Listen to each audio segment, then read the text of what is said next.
সবাই জানেন যে আজকাল ইউট্রাসে টিউমার হলে আর পেট কেটে অপারেশন করা দরকার নেই, পেট কাটার ব্যথা বা দাগ তা প্রয়োজন নেই। ল্যাপারোস্কোপিক্যালি ছোট ছিদ্রগুলো কত বড়, 5 মিলিমিটার 1 সেন্টিমিটার এর মাধ্যমে করা হয়।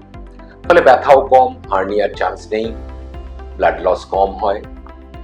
কিন্তু অনেকে প্রশ্ন করেন, মজার প্রশ্ন, যে যদি বড় টিউমার হয় বা একাধিক টিউমার হয় তাহলে ছোট 1 সেন্টিমিটার ছিদ্র দিয়ে সেটা বেরোবে কি করে? অবশ্যই এর জন্য আলাদা প্রযুক্তি রয়েছে। একটা মেশিন আছে মর্সেলেটর, যেটা আমরা ছোট ছিদ্র দিয়ে ইন্ট্রোডিউস করতে পারি।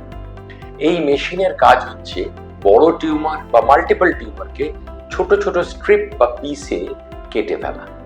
তার ফলে এই ছোট ছোট ছিদ্র দিয়ে সেগুলোকে বার করা যাবে, আলাদা করে পেট কেটে অপারেশন করার দরকার হবে না। এই মর্সেলেটর আসার পর কিন্তু এই টিউমার অপারেশনের যে ভয় এবং তার যে ব্যথা, বাধ্যতামূলক বেড রেস্ট, এসবের আর কোনো দরকার নেই।